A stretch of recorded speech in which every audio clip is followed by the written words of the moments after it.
Tama ba? Narinig ko umuulan? Umuulan ba? Okay. So, medyo ready-ready kayo. Sa tingin ko, para hindi na kayo ma-distract, pwede kayo mag-close sa gitna. Sige, urong kayo banda dito sa gitna. Kasi pag umulan na, ayan na.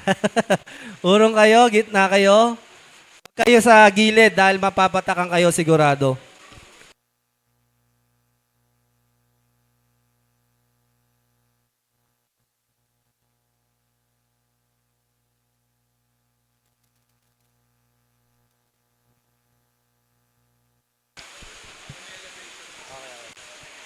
Ayan.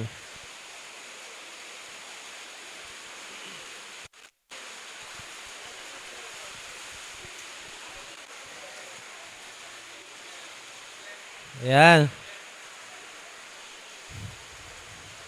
Sige, pakipatay na yung mga ventilador dahil baka magputukan yan.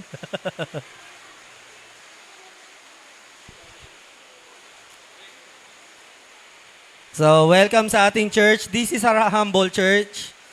At ako, lalo ko na-excite sa mga gantong pagkakataon eh. Alam niyo mga kapatid, the more na nakikita ko na maraming challenges, the more na nakikita ko na may gagawin ang Panginoon. And I believe may gagawin siya ngayon sa gabing ito. At nasa iyo na lang yan kapatid, kung ikaw ba ay handa na makinig sa salita ng Panginoon. Ganon din sa mga kasama natin online. Na total, nakita ko na.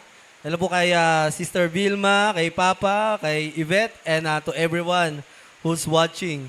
So, di nyo nakikita yung challenges sa church natin, mga nasa online, kasi nga, syempre, nasa bahay kayo. Pero, as part ng testimony ng ating simbahan, the church, yung ating building talaga hindi na maayos yung kalagayan. So, makikita natin, yung gilid ng simbahan natin kapag umuulan, katulad niya umuulan, maya-maya raragasa yung tubig dyan at yung mga kuryente, sana wag mangyari ngayong gabi.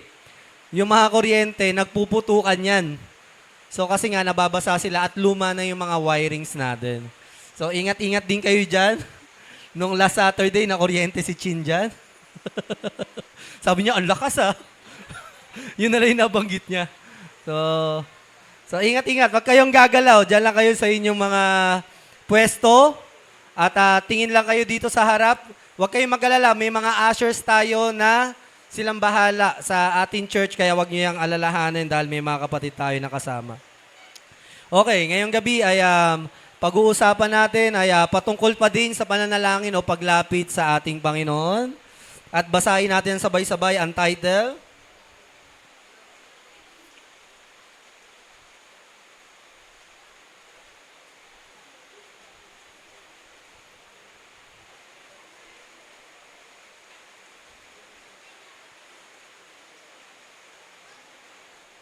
Okay. Wala pa pala.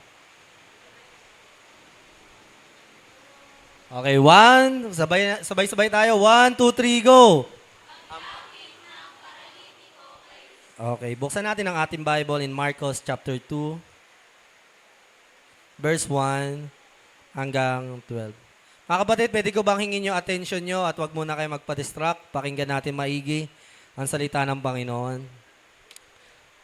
Simulan ko na po ang pagbabasa. Sundan nyo ako, if you may. Pagkalipas ng ilang araw, bumalik si Jesus sa Capernaum.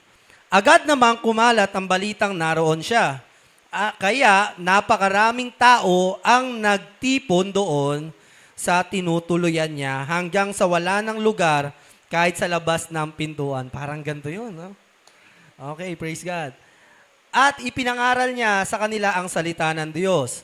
Habang siya ay nangangaral, may mga taong dumating kasama ang isang paralitikong nasa higaan na buhat-buhat ng 4 na lalaki. Dahil sa dami ng tao, hindi sila makalapit kay Jesus. Kaya binutasan nila ang bubong sa tapat ni Jesus at saka ibinaba ang paralitikong nakahiga sa kanyang higaan. So hindi nyo na kailangan butasin. May butas na. Okay. Pero baka may biglang magbaba naman dyan, ha? Mag-abiso naman kayo. Okay? So, inaano ko lang kayo para maintindihan niyo yung istorya. Nang makita ni Jesus ang kanilang pananampalataya, sinabi niya sa paralitiko, "Anak, pinatawad na ang iyong mga kasalanan.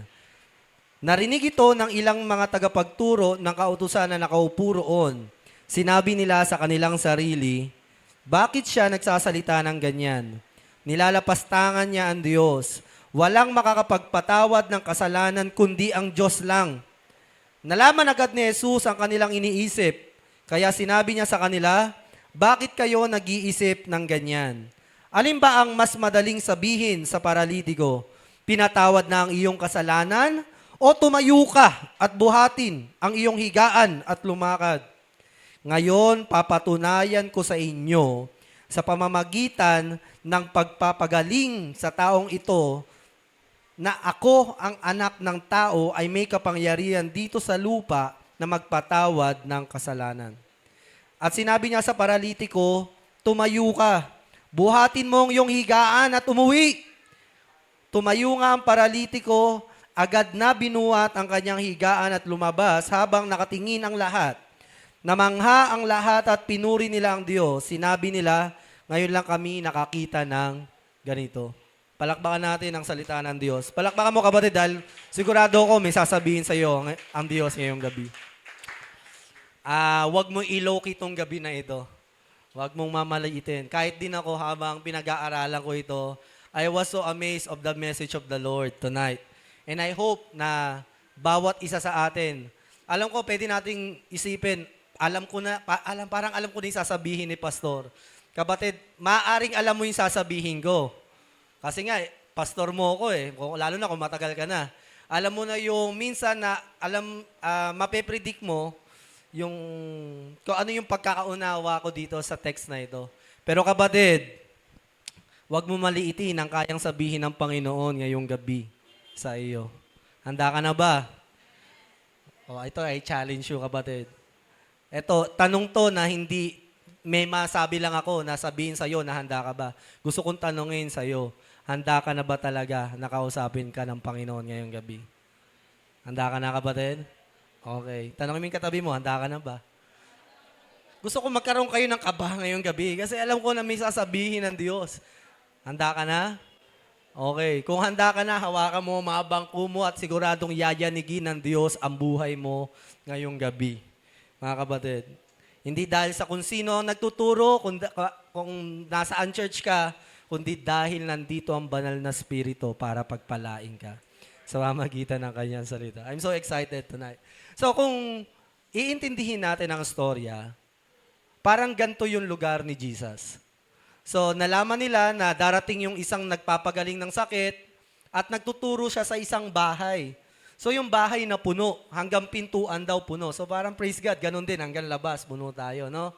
So hindi pa sobrang punong-puno, pero masabi mong puno na rin talaga at siksiga na. So ngayon, pagkatapos, hindi natin istorya, gusto ko munang maunawaan nyo yung istorya.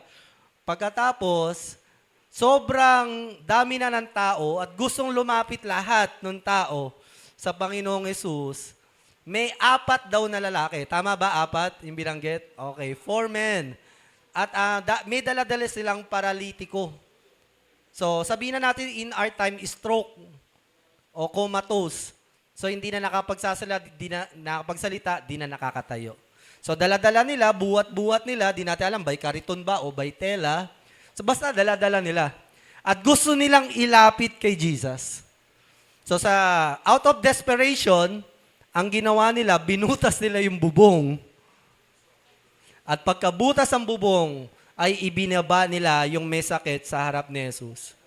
So, nung pagkababa ng paralitiko, nakita daw ni Jesus ang ano sa kanila? Yan. Nakita ang pananampalataya nila. Kaya nung sabi ni Jesus, anong sinabi ni Jesus sa kanya, sa paralitiko?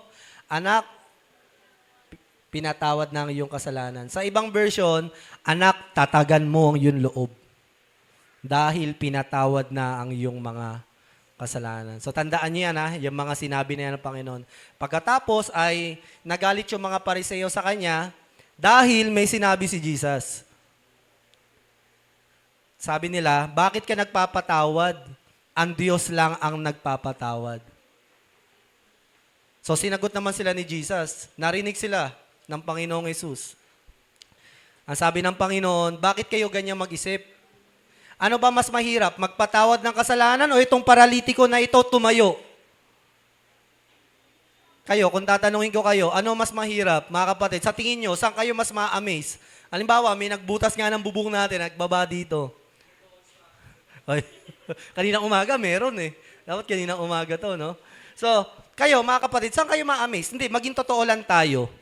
Saan kayo ma-amaze? Kapag si Jesus pinatawad yung may sakit o yung may sakit na ito biglang tumayo, saan kayo magugulat? Saan nyo sa tingin nyo mas makikita makapangyarihan to? Yung papatawarin niya yung taong may kasalanan o yung tatayo yung taong hindi nakakatayo dahil sa kanyang sakit? Sino ang may sabing dahil pinatawad sa kasalanan? Taas ang kamay. Okay, thank you sa pagiging honest. Taas ang kamay sa nagsasabing mas mamamangha siya kapag pinatayo ni Jesus yung may sakit. Okay, so tama kayo. Totoo. Na yun nga naman talaga. Kaya yun yung ginamit ng Panginoon Jesus. Sabi niya, ba't kayo nag-iisip ng ganyan? Kung sa tingin nyo, para maniwala kayo na kaya kong magpatawad ng kasalanan, sige, patatayuin ko itong tao na ito para lang maniwala kayo na kaya kong patawarin ng tao sa kasalanan. Para patunayan niya na siya ay Diyos. So mas makikita natin na si Jesus ay Diyos kung yung sakit, yung taong paralitiko patatayuin, no, kaysa sa taong pinatawad. Actually, yun naman talaga.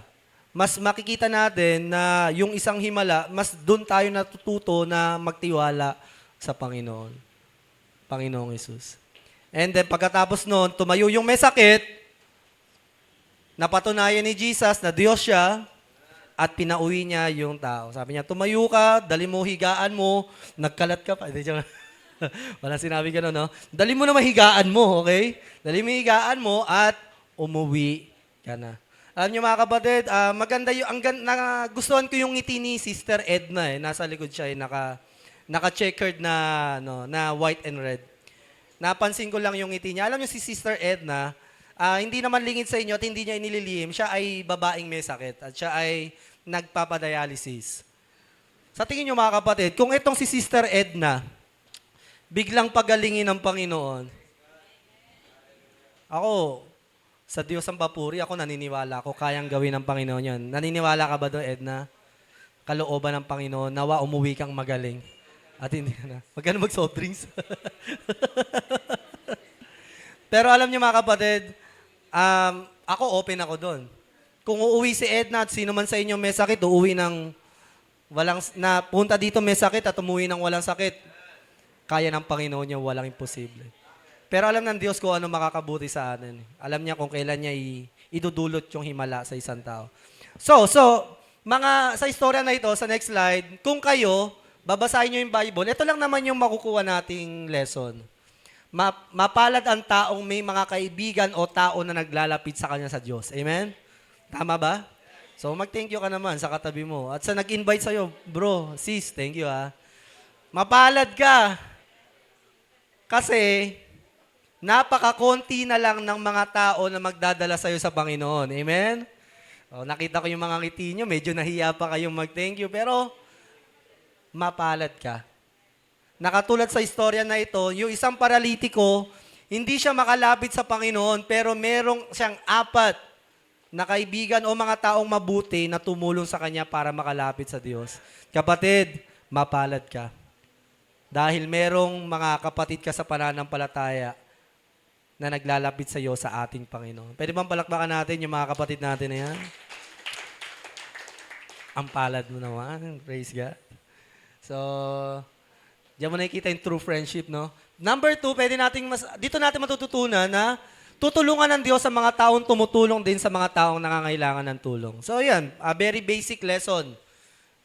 Kung babasahin mo yung Bible, hindi ka masyadong familiar sa Bible, pag binasa mo itong part na to, ito yung basic na learning ng isang hindi pa masyadong nakakakilala sa Panginoon, na kapag tumutulong ka, tutulungan ka din ng Panginoon. So, huwag kayong mananawang tumulong, okay? So, kahit naman sa ang relihiyon, di ba? Laging sinasabi yan. Lagi tayong tutulong sa mga nangangailangan. Amen. So isa pa sa mga madaling matutunan dito sa istorya, pinapagaling ni Jesus ang lahat ng may sakit na humihingi sa kanya ng kagalingan. Kung new Christian ka at siguro bago ka lang dito o hindi ka masyadong pamilyar sa salita ng Diyos, isa sa mga may iwan sa iyo talaga, marirealize mo si Jesus,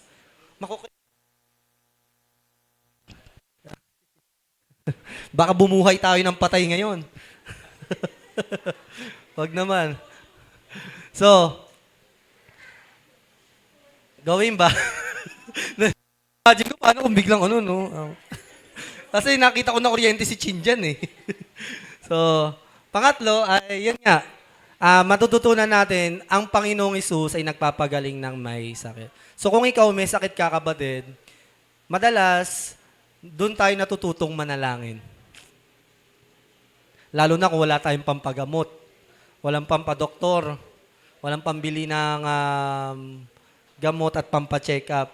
Diyan tayo natututong manalangin sa ating Panginoon. So yun yung ating mga basic na pwede natin matutunan sa istorya. Pero mga kapatid,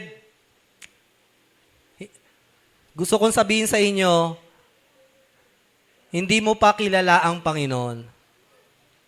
Kasi sa istorya na yan, may mga bagay kang matututunan na higit pa sa story na ito. At handa ka na ba na matuto ngayong gabi? So, next slide. Una, gusto kong sabihin sa inyo na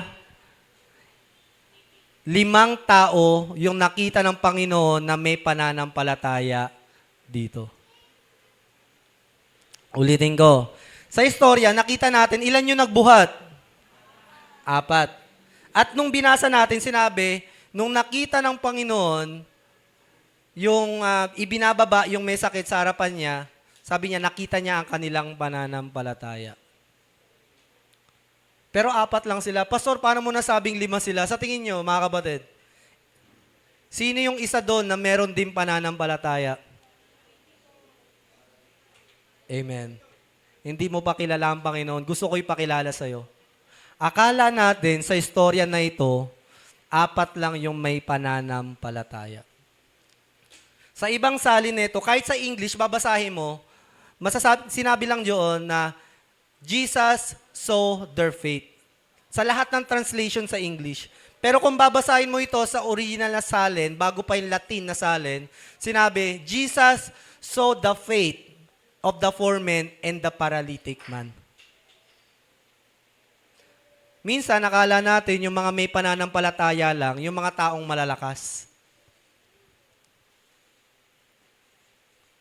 Pero hindi natin napapansin, at ang Diyos lang nakakaalam, merong mga taong lumalapit sa Kanya, nakikita niya yung ating pananampalataya. Alam mo, mapalad ang taong ito. Paano kaya kung hindi all-knowing ang Panginoon? Hindi ko alam kung gaano kaliit yung pananampalataya mo ngayong gabi. Pero ako naniniwala kung nakikita ng Diyos yung pananampalataya mo. Sa istorya na ito, sabi nila, gumaling yung tao kasi may pananampalataya yung 4. Kapatid, hindi. Gumaling yung may sakit. Dahil hindi lang yung 4 na lalaki yung nakitaan niya ng pananampalataya. 5 sila na nakitaan ng pananampalataya ng Panginoon. So are you surprised? Kahit ako, I was surprised. Sabi ko, nung una, di ko talaga maintindihan tong istorya na ito. Kasi akala ko, na gumaling siya, tumayo siya, dahil sa pamamagitan ng pananampalataya ng mga kaibigan niya o mga taong gumagamit sa kanya. Mga kapatid, kahit pa gaano kaliit yung ating pananampalataya, kayang makita ng Diyos yung pananampalataya natin. Kayo ba, naisip nyo ba na may pananampalatayang paralytic man? Parang kahit ako, parang hindi ko maisip din meron ba pananampalataya yon? Mamaya, iisa-isahin natin. Paano natin nasabi na may pananampalataya yung paralytic man? Pero in this verse, sabi, and they came bringing him a paralytic carried by 4 men. And being unable to bring him to Jesus because of the crowd, they removed the roof over where he was. And when they had dug an opening, they let down the mat where the paralytic was lying. Hindi ko alam na kung sino sa inyo na siguro nandito ka kasi pinilit ka na lang o nandito ka dahil barang commitment na lang. I don't know kung sino sa atin. Pero alam mo kapatid, ang Diyos nakikita niya yun.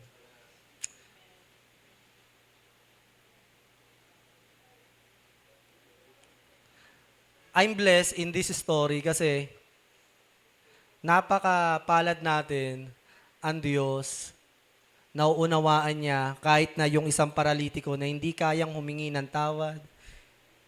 Alam mo kapatid, kung hindi ka na makalapit sa Diyos, ang Diyos ang gagawa ng paraan para makalapit ka sa Kanya. Etong paralitiko na ito, hindi na siya makalapit sa Panginoon. Wala na eh. Nilakas ng katawan, wala na siya. Pero napakapalad niya at napakabuti ng ating Panginoon. Gumawa ng paraan ng Diyos para makalapit siya sa ating Panginoong Hesus. At ganun din ang ginagawa ng sa lahat ng tao. Gagawa siya ng paraan para makalapit ka sa Kanya. Pero palakpakan natin ang Diyos sa bagay na.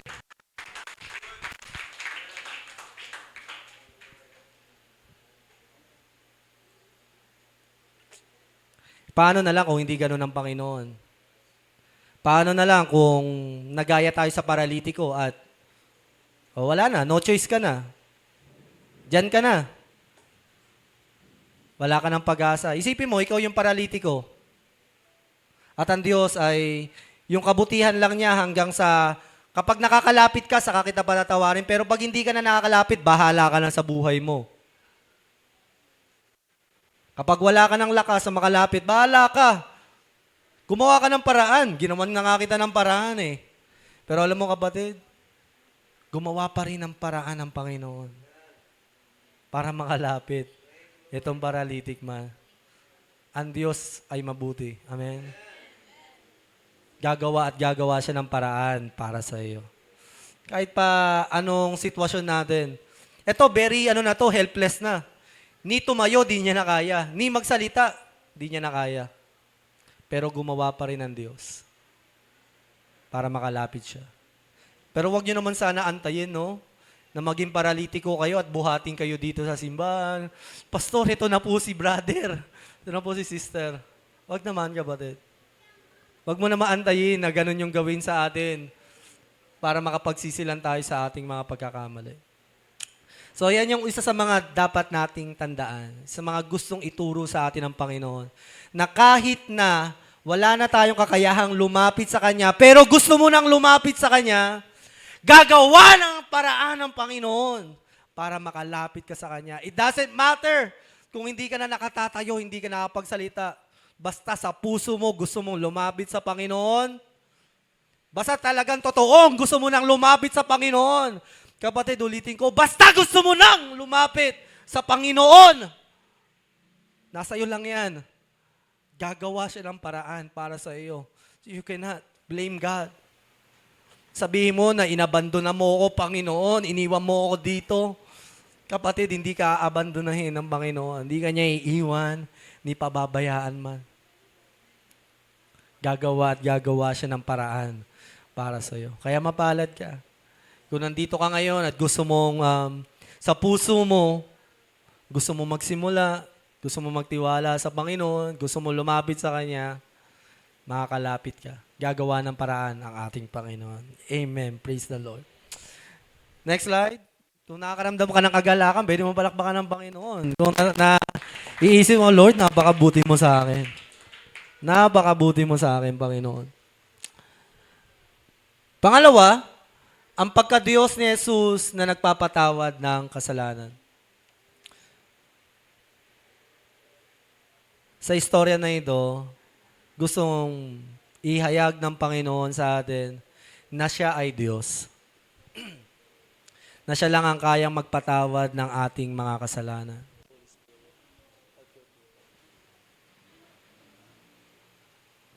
Walang kasalanang hindi kayang patawarin ng Panginoon. Walang gaano kalaki, karaming kasalanan hindi kayang patawarin ng Panginoon. Alam mo, hindi niya lang pinapatawad. Mga kasalanang hindi natin hinihingi ng tawad sa Kanya. Pero kung nandito ka ngayon at humihingi ng tawad sa Panginoon, sa istorya na ito, tinuturo niya sa atin na walang magpapatawad ng kasalanan natin, kundi si Jesus lang. Kaya kung hihingi ka ng tawad, kaya ba sabihin mo, Lord, ang dami ko ng kasalanan eh. Basta humingi ka ng tawad, patatawarin ka niya. Eh Lord, uulit na naman ako, alam ko magkakamali ako. Kapatid, hindi naman yun yung kondisyon ng Panginoon para patawarin tayo, di ba? Hindi niya sinabi na, sige, patatawarin kita basta hindi ka na uulit. Sa atin, maraming hindi humingi ng tawad kasi alam natin uulit tayo eh. Tama? Marami sa atin nahihiyan lumapit sa Panginoon kasi alam natin, hihingi ako ng tawad, uulit din naman ako mamaya. Pare-pareho lang tayo.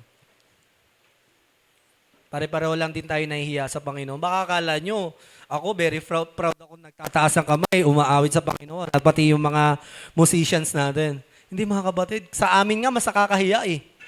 Kasi kami ginagamit na ni Lord. Alam na namin yung Word of God pero nagkakamali kami. Pwede nyo nga di ba isumbat sa akin, pastor ka pa naman, pero ganyan ugali mo. Oo kapatid, malaya kang sabihin yun, pwede mo talaga sabihin yun. Talagang pananagutan ko, ako pa nagtuturo, pero ako pa hindi sumusunod. That's true. Kaya nga, kung sino mang mas nahihiya dito, hindi ikaw. Mas kami ang dapat na nahihiya sa Panginoon. Pero bakit kapatid, nagagawa naming humingi ng tawad sa Panginoon?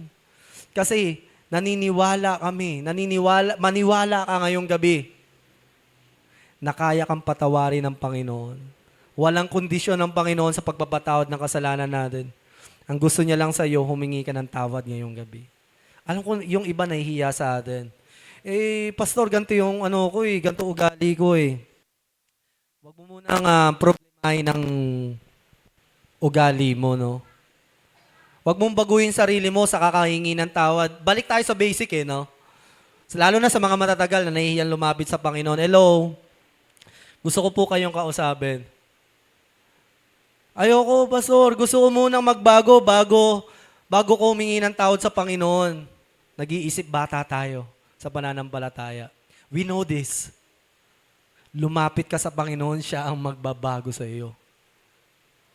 Hindi yung lalapit ka sa bago ako lumapit, pastor, babaguhin ko muna yung sarili ko. Bakit? Kaya mo bang baguhin ang sarili mo?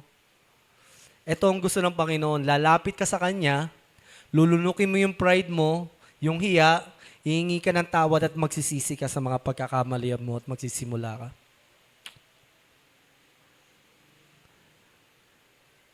Ano gusto mo? Paraan mo, paraan ng Diyos. Kung paraan mo, sige, bahala ka. Gusto mo magsisimula at magbago bago humingi ng tawad sa Panginoon, it will not happen.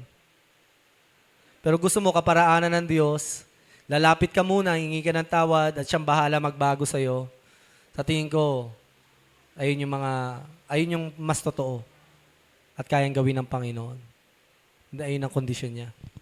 So mga kapatid, in this verse saying, there is one God, and there is one mediator between God and man, the man Christ Jesus. Walang tagapamagitan sa tao sa Diyos. Walang ibang pwede magpatawad ng kasalanan natin. Hindi relihiyon, hindi ang mga punong lingkod ng simbahan, hindi ang pastor, ministro, pare, o mag-confess ka sa akin para patawarin ka ng Panginoon. Hindi ka patatawarin ng Diyos sa pamamagitan ng pag-confess mo sa tao. Pero yung pag-confess mo sa tao, nakakatulong yun para mai-confess mo sa Panginoon ang kasalanan mo. Pero ang tanging magpapatawad lang ng kasalanan natin ay ang Panginoon. Bakit? Bakit si Jesus lang ang pwedeng magpatawad sa atin? Dahil siya lang ang namatay sa krus ng Kalbaryo. Namatay siya sa krus para sa atin. Bakit namatay si Jesus? Dahil ang kabayaran ng kasalanan ay kamatayan. Hindi ako mananawang sabihin sa inyo, uulitin ko sa iyo to. May dalawa ka lang pwedeng pagpilian sa ginawa ng ating Panginoon.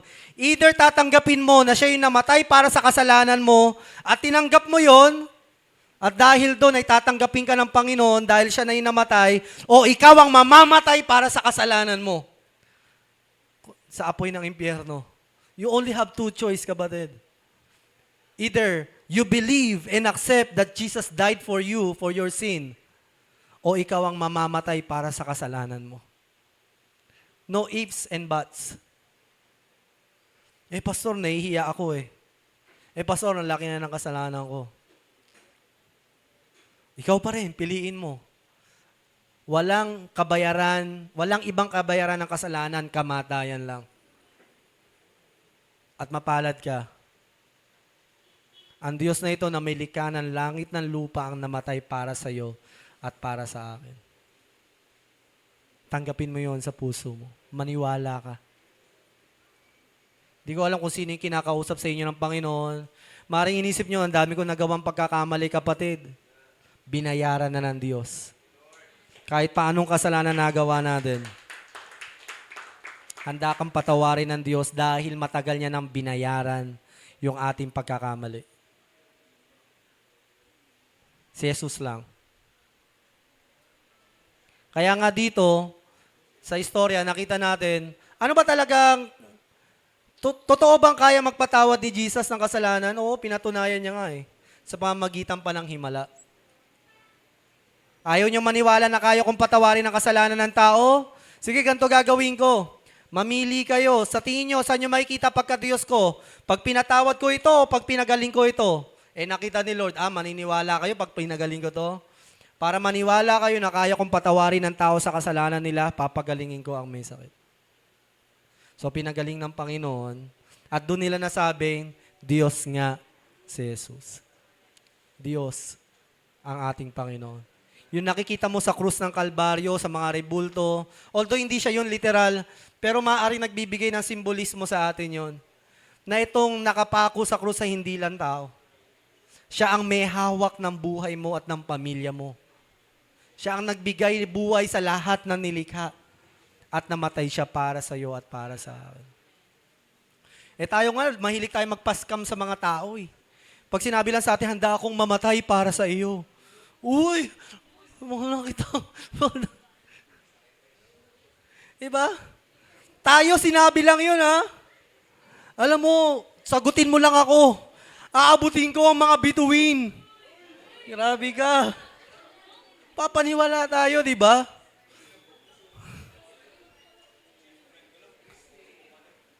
Tawa kayo. Pero alam nyo, kapatid, totoo lang, ha? Ang Diyos hindi niya lang sinabi, ginawa niya mismo. Namatay siya mismo para sa atin. Ganon kanya kamahal. Bago niya sabihin, handa akong mamatay para sa iyo. Namatay na siya para sa iyo. Ang Diyos lang nagmahal sa iyo ng ganito. Palakpakan mo ng Diyos. Sa next slide. Dalangin ng taong paralitiko. Mga kapatid, tanungin ko kayo. Sa tingin nyo, ano prayer ng paralitiko? Ng paralytic man? Hindi nga nakapagsasalita, paano nyo nalaman? Pero sige, sa puso ba, nagdahilan ka pa? Pero di ba sa tingin nyo, kung ang dalangin niya ay gumaling, amen? Kapatid,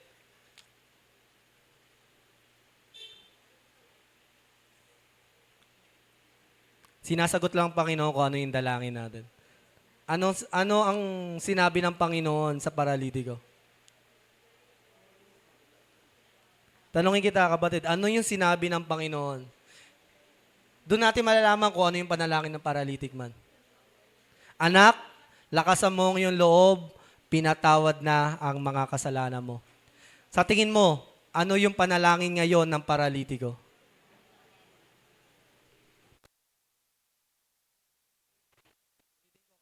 Ulitin ko sa iyo. Ano sa tingin mo yung dalangin ng paralitiko ng mga oras na iyo? Sa tingin mo, pinapanalangin niya, Lord, pagalingin mo ko. Hindi ako nakakapagsalita yung bibig ko. Hindi ko na magalaw. Di ako makapag-sorry sa iyo, Panginoon eh. Pagalingin mo ko. Sa tingin mo yung panalangin niya? Maaring gusto niyang gumaling. Gusto niyang gumaling. Pero kapatid, ako naniniwala ako na ang dalangin ng paralitiko, Panginoon, patawarin mo ako sa kasalanan ko. Forgive me, Lord. Siguro harap siya sa Panginoon, naniniwala naman siya sa Panginoon eh. Siguro kasalanan niya, bakit siya paralitiko, di natin alam, di ba? Baka mahilig siya sa sanggupsal. Meron na ba nun? Ay, hindi pala, Korea lang. Or maaring isa siya sa mga makasalanan, isa siya sa mga pinukol ng bato, at naging paralitiko. Maaring na disgrasya siya. Pero alam mo kapatid, ito ang dalangin ng isang taong totoong lumalapit sa Panginoon. Hindi niya dalangin, Lord, pagalingin mo ako. Hindi yun yung unang prayer niya. Pero niniwala ako, wala namang paralitikong gustong manatiling paralitiko. Gusto niyang gumaling. Pero alam niya, nung kaharap niya ng Panginoong Yesus, isa lang yung nasabi niya sa kanyang puso. Panginoon, patawarin mo ako. Siguro, meron sa inyo, hiyang-hiya na, no?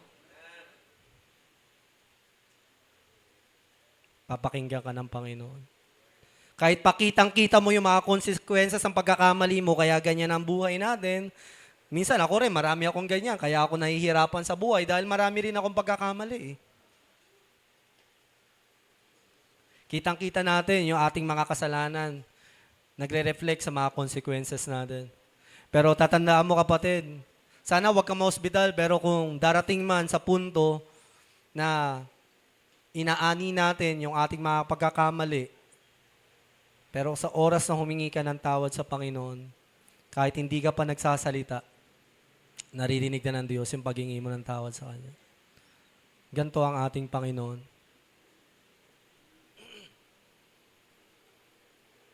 Patatawarin ka niya. Si David ay mamamatay tao at nakikiapid.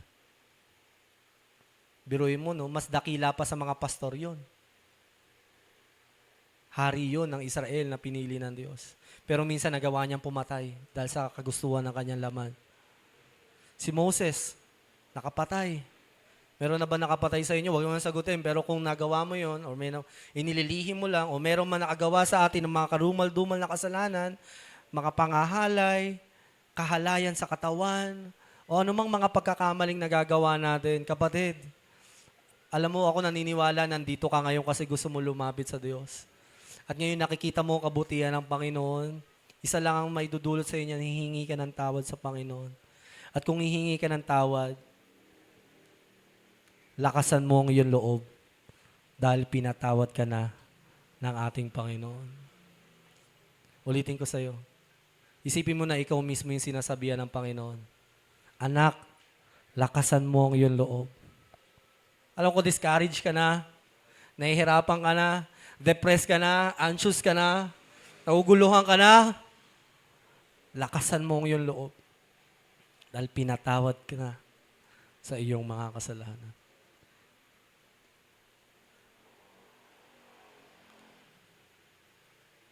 Pwedeng sabihin ng paralitiko, no, na, Lord, gusto ko munang bumawi sa iyo. Anak, pinatawad ka na sa mga kasalanan mo. Mapagpatawad ba ang ating Diyos? Mabuti ba siya sa iyo? Hindi mo ba inaasahan na akala mo pupunta ka dito, umaasa ka, baka patawarin ako ng Panginoon? Hindi kapatid. Lahat ng humihingi ng tawad ay patatawarin ng ating Panginoon. Ano man nagawa mong pagkakamali. Dati po, Lord, active ako sa church, ngayon hindi na. Minsan-minsan na lang. Anak, lakasan mo ang iyong loob. Pinatawad ka na sa iyong mga kasalanan. Mapalad ka. Napakapalad mo, kapatid. In Romans chapter 8, verse 26-27, gayon din naman, tinutulungan tayo ng Espiritu sa ating kahinaan. Hindi tayo marunong manalangin ng wasto. Ngunit ang Espiritu mismo ang dumaraing sa paraang hindi kayang bigkasin sa salita. At ang Diyos na nakasisiyasat ng ating puso nakakaalam sa kaisipan ng Espiritu, sapagkat ang Espiritu ang namamagitan para sa mga banal ayon sa kalooban ng Diyos. Hindi ka pa humihingi ng tawad pero alam na ng Diyos laman ng puso mo. Minsan hindi mo na mabanggit sa salita dahil hiyang-hiya ka na. Pero alam ng Diyos yan. Basahin din natin yung kasunod na verse. Panginoon, sinisiyasat niyo ako at kilalang kilala. Nalalaman niyo ako kung ako'y nakaupo o nakatayo. Kahit na kayo ay nasa malayo, nalalaman niyo ang lahat ng aking iniisip. Nakikita niyo ako habang ako'y nagpapahinga o nagtatrabaho, lahat ng ginagawa ko'y nalalaman ninyo. Panginoon, hindi pa man ako nagsasalita, ay alam niyo na ang aking sasabihin. Ganito ang ating Panginoon. Hindi ka pa humihingi ng tawad, na alam na ng Diyos na darating ka sa punot dulo ng buhay mo ng pagsisisi sa Kanya. Pero syempre, ihayag mo. Huwag mong sabihin na, alam na ng Diyos, bago ko pa sabihin, alam na nga niya, kaya nga gawin mo na. Confess your sin to the Lord. Pwede tayo magpanggap. Pwede tayo magkunwari. Matagal o bago. Bata o matanda, pwede natin itago yung emotion natin ngayong gabi. Pero di ka makakapagtago sa Panginoon. Alam niya lahat ng ginagawa mo. Ginagawa ko, lihim o hayag. Alam niya, kahit tumawa-tawa ang iyong umiting-ngiti ka, sumimangot ka, pumikit ka, yumuko ka, kahit hindi ka tumingin sa akin, alam ng Diyos, kilalang kilala ka niya. Alam niya, laman ng puso mo.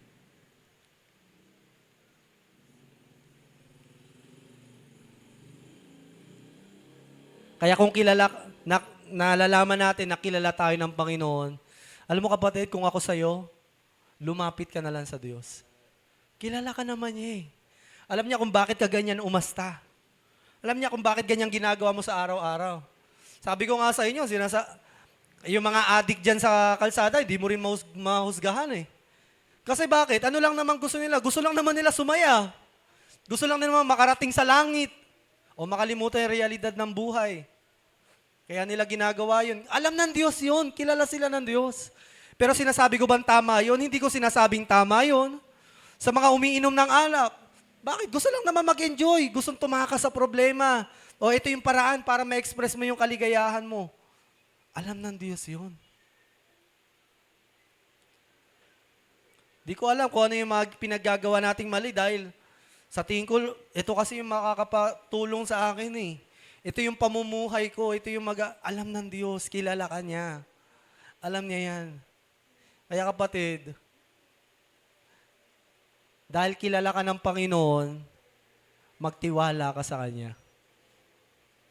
Kilala ka niya. Alam niya, mabuti ka din tao. Kaya ka nga nandito ngayon eh. Kahit maliit na butil ng mustasa, meron ka rin takot at paggalang sa Kanya. Amen? So tapikin mo yung katabi mo. Tatagan mong yung loob. Sabihin mo, tatagan mo yung loob.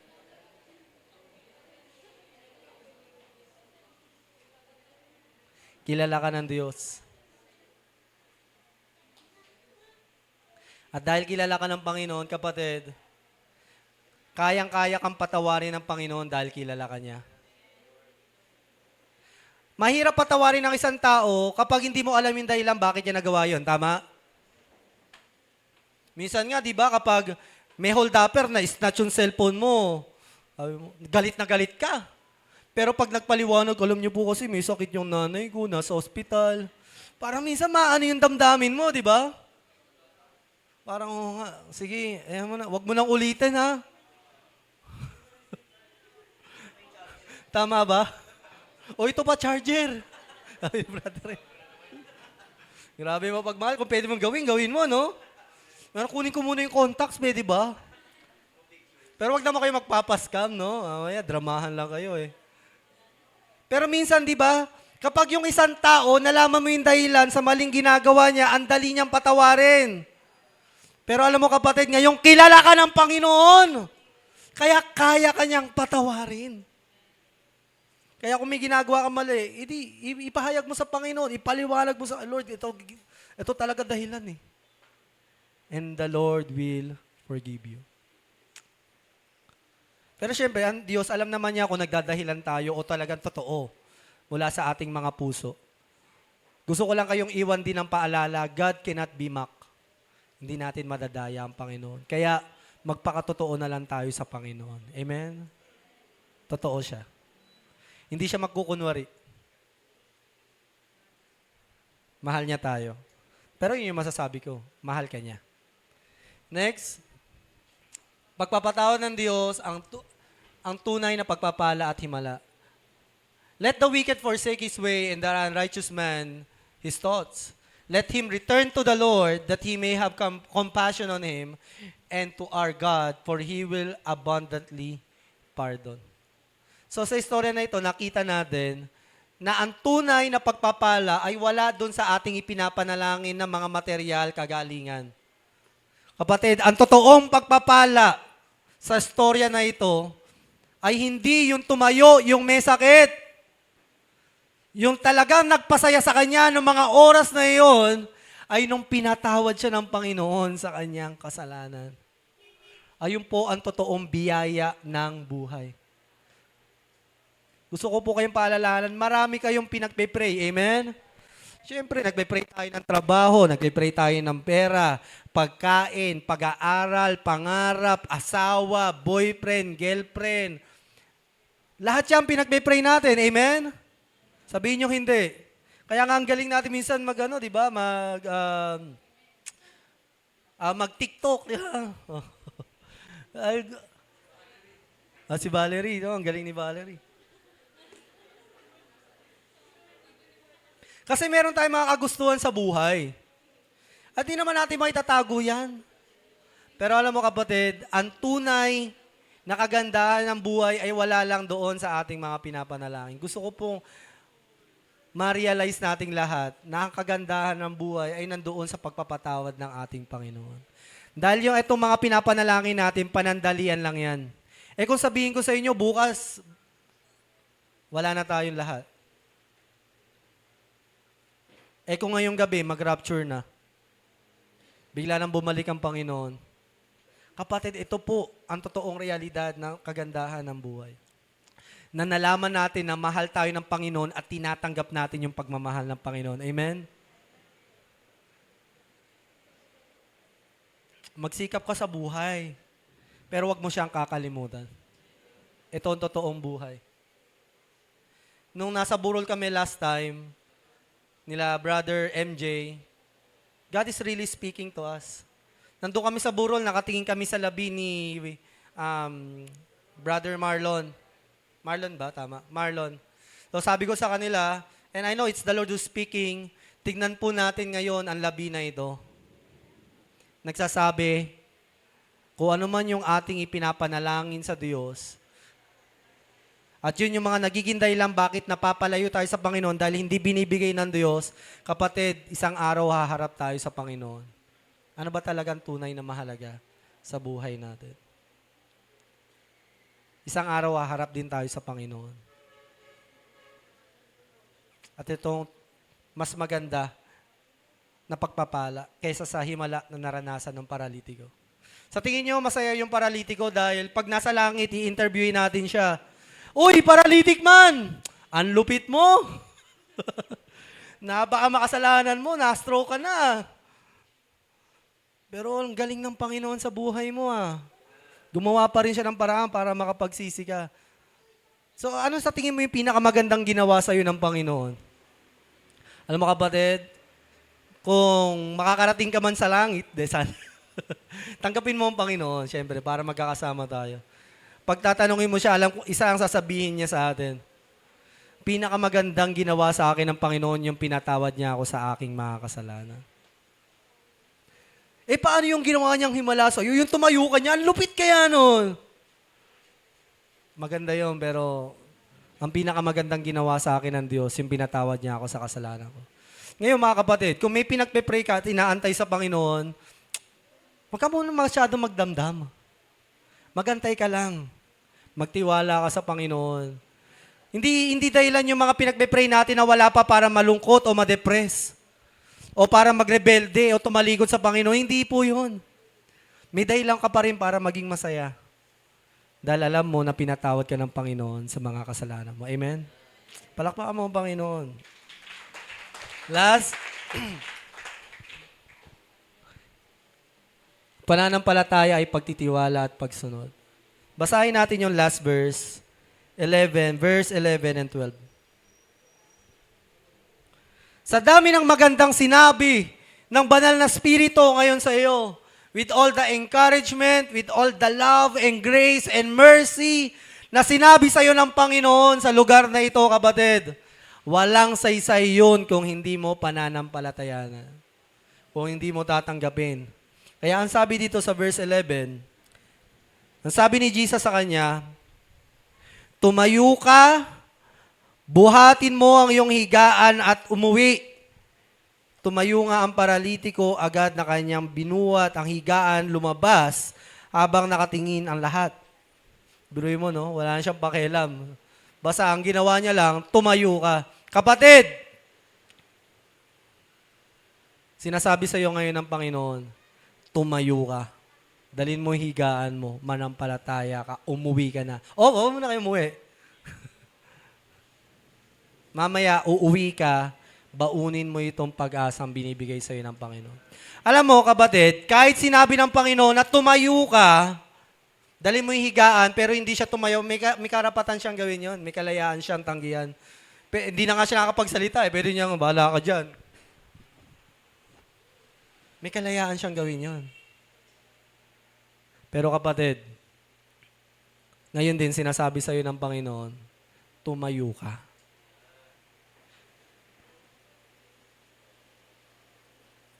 I'm sorry, pero kung sasabihin ko ito, mahirap pag-usapan ng pananampalataya. Kasi pagdating sa pananampalataya, ito yung bagay, talagang bahagi natin to. Biyaya ng Panginoon binigay sa atin, pero itong pananampalataya, ibinigay niya sa atin to. Nasa atin kung gagamitin natin yung pananampalataya natin. Kaya ngayon, kapatid, sinasabi sa iyo ng Panginoon, tumayo ka. Lumaban ka. Magpatuloy ka. Bumalik ka sa akin. Hindi ko alam kung anong sinasabi sa iyo ng Panginoon, pero kailangan manampalataya ka. Kahit na sabihin sa iyo ng Panginoon, kahit anong sabihin niya, pero kung di ka mananampalataya, wala din silbi. Pero sabihin ng paralitiko, Lord, paralitiko nga ako paano ako tatayo?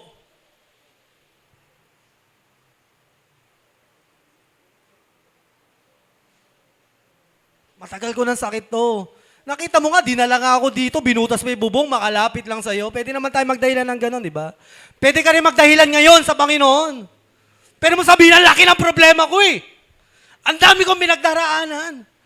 Punong-puno na ako.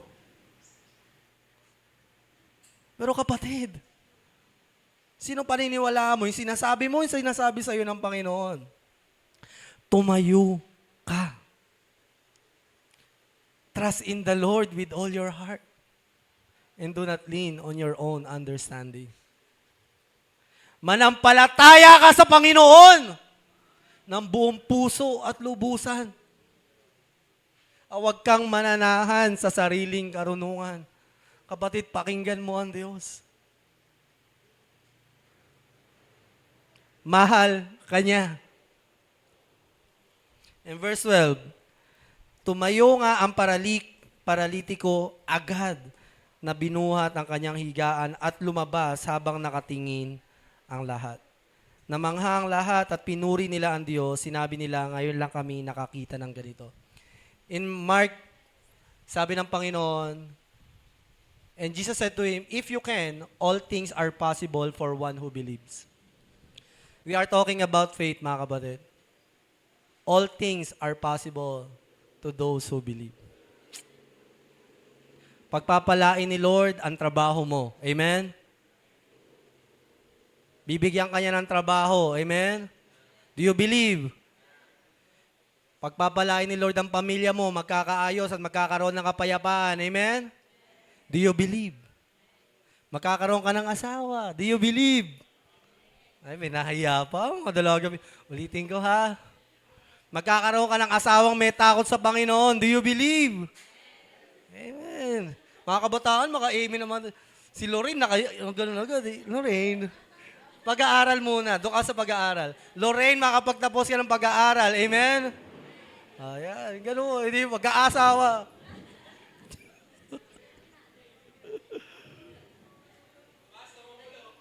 Okay, okay. Makakapag-asawa ka. Single yung katabi mo, single. Ay, de, si JR yung naka-blue. Eh, si JR, yun oh. Pareho naka-blue eh. Mahirap ang labanan. Hindi ikaw, uy. Yun yung naka-blue. Nililigawan niya yan. Ano ka ba? Do you believe, Irish? Ayaw. Ayaw niya mag-amen. Kaya naman, kaya naman. Sa mga may sakit, pagagalingin ka ni Lord. Amen? Amen, naniniwala ako. Pagalingin ako ni Lord. And it doesn't matter. Kung ano man yung pinagdaraanan mo, kapatid, ano man yung mga iyak, hinain, mga dahilan, piliin mong maniwala sa Panginoon. Believe Him. Maniwala ka sa Kanya. Hindi mo kailangan gumawa ng masama para yumaman. Magtiwala ka lang sa Panginoon. Alam mo ba, marami namang mga nagtatagumpay sa buhay na yumayaman pero may takot sa Panginoon. Last time nga lang, nakakita kami, di ba, na Office of the President ba, Tara, may takot din sa Panginoon. Marami tayong kilala, mga mayayamang may takot sa Panginoon. Hindi mo kailangan mag-geng-geng. Hindi mo kailangan gumawa ng mga kahalayan para lang kumita. Hindi mo kailangan dayain ang sarili mo para magkaroon ng pamilya na pinapangarap mo. Kung gusto mo ng asawang puti, posible yan sa Panginoon. Hindi mo kayang gumawa ng mga karumal-dumal na...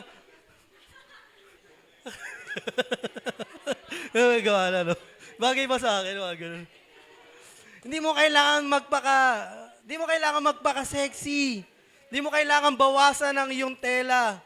Pero syempre, passion na, we cannot judge one another, no? So, we're not judging people na mga, pero, ang inaano lang namin dito, hindi mo kailangan gumawa ng maling bagay para makuha yung pinapangarap mo. Sa last verse, maganda yung narinig namin sa kotse nung itong pauwi kami, sabi ni Peter Tanchi.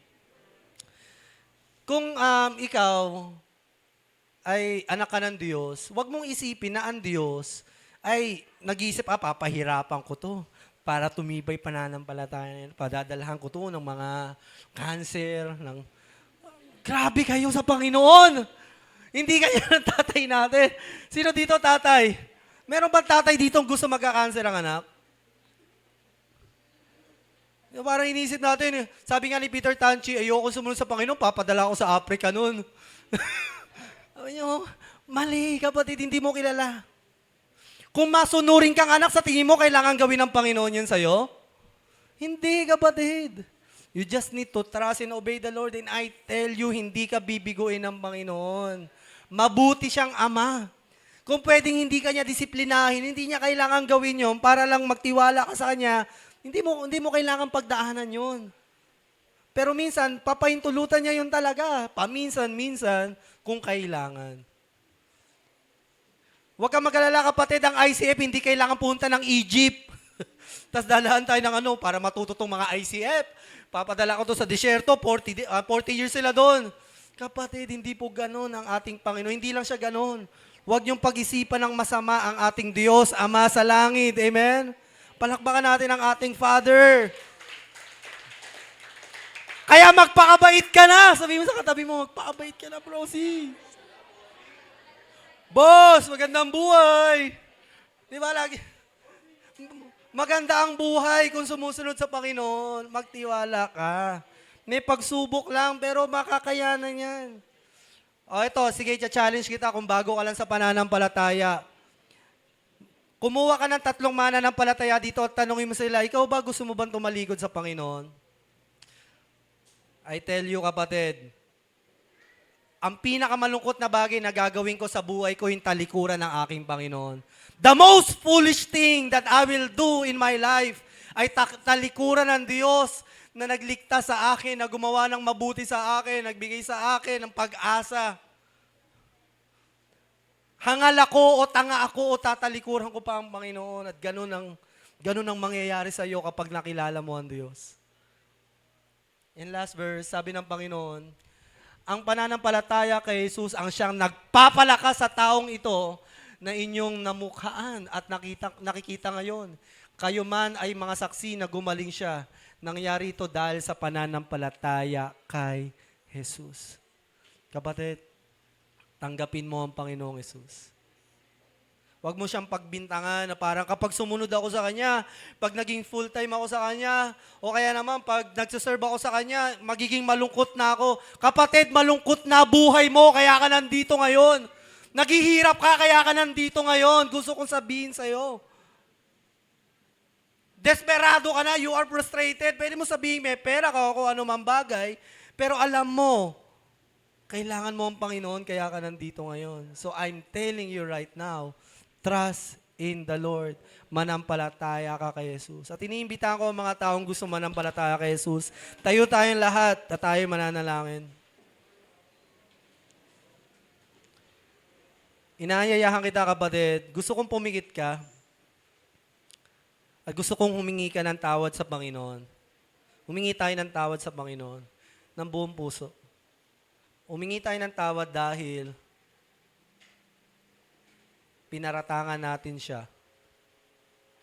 Na iniisip natin ang Panginoon ay laban sa mga mabubuting bagay sa ating buhay.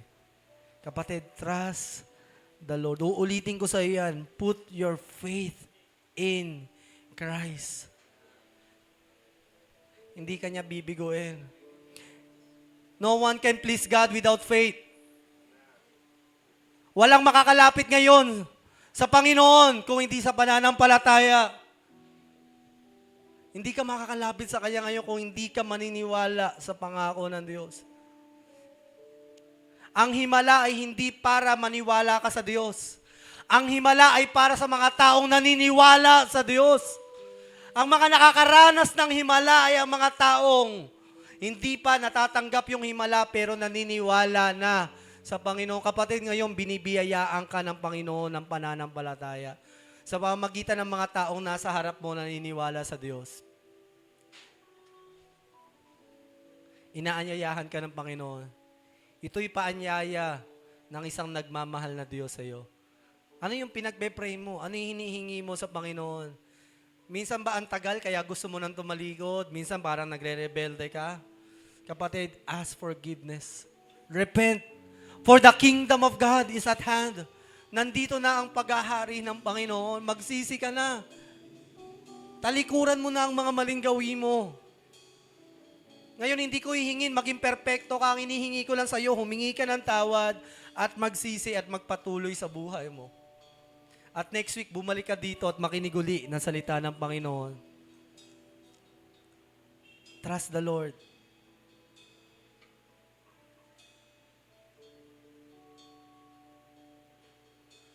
Maniwala ka sa Kanya. Mahal ka niya.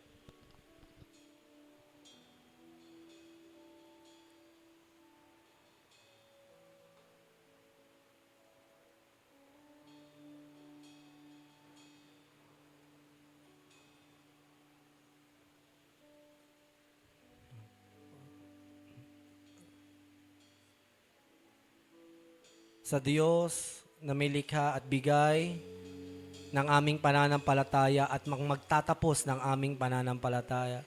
Lord, thank you for the encouragement. Thank you, Lord. Sinabi mo sa amin, anak, tatagan mo ang iyong loob. Pinatawad ng iyong mga kasalanan. Salamat, pinatawad mo ang mga tao na ito. Salamat, pinatawad mo ako, pinatawad mo kami. Panginoon, sino kami? We thank you, Lord.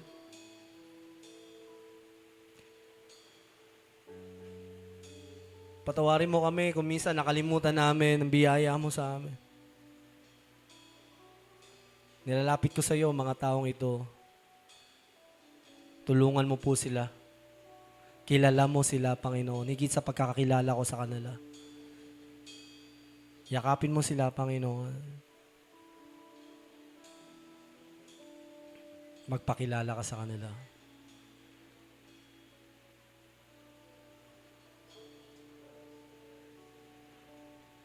Sige kapatid, magpaliwanag ka sa Panginoon. Sabi mo sa Kanya kung ano yung pinagdaraanan mo. Sabi mo mula sa puso mo.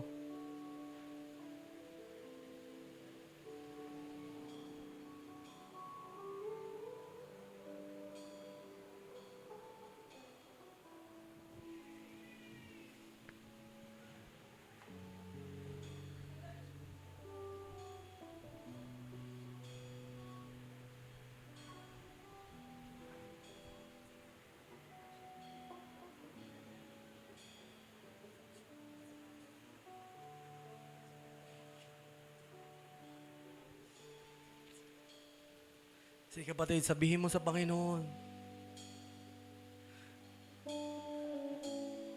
Naririnig ka niya, nandito siya ngayon.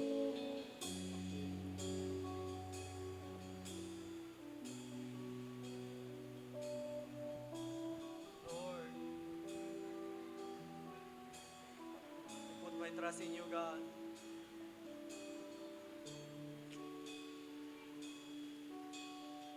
Thank you, Lord.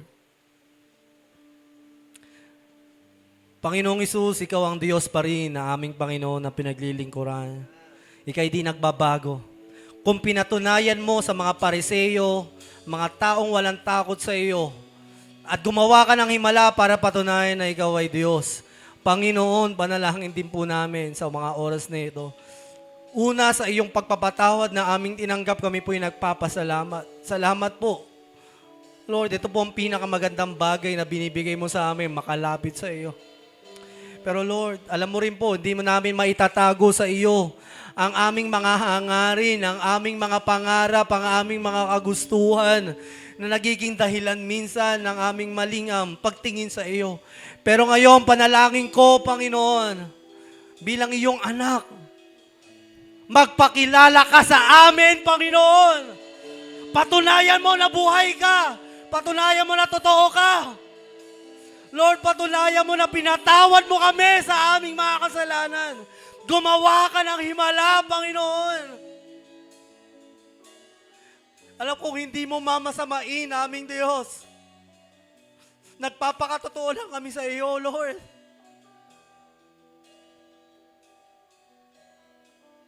But let your will be done. Kung paano maihahayag ang kaluwalhatian mo.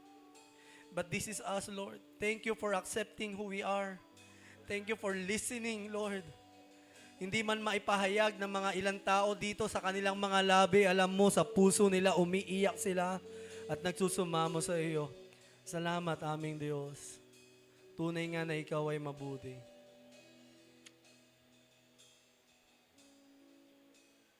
Sa iyong mabiyayang kamay, payapain mo po ang bawat isa, Panginoon. Alisin mo ang mga kagulumihanan, mga pag-aalala, takot, at mga kalungkutan. Palitan mo ito ng pag-asa, kagalakan, palitan mo ito ng pananampalataya at kasiglahan at kagalakan. We declare it, Lord. Panginoon, kung paano dinala nung 4 na lalaki ang paralitiko, Lord, dinadala ko ang mga anak mo ngayon sa iyong trono. Naniniwala ako on behalf of them, God. Naniniwala ako na diringgin mo rin ang kanilang dalangin. Kung paano mo pinakinggan ang dalangin ko noon, papakinggan mo rin ang dalangin nila. Sa mga may sakit, kaya mo rin gumawa ng himala, magpapagaling ka. Sa mga nalulungkot, mga nadedepress, palalakasin mo sila, Panginoon. Naniniwala ako, Panginoon, hindi ka sinungaling na Diyos. Ika'y buhay, ika'y totoo, at ika'y maaasahan. Salamat, Panginoon. Aantayin ko ang mga patotoo ng mga taong ito at sasabihin nila na buhay ang Diyos na aming inihahayag sa lugar na ito.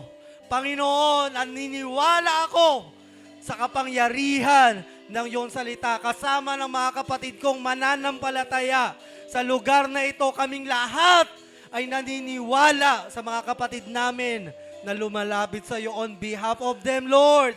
Dinadala namin sila sa iyo. Di man sila makalapit ng lubusan, kami, Panginoon, ang gamitin mo upang maging ganap ang anilang pananampalataya. Use this church, Lord. Sige, awitan natin ang Panginoon.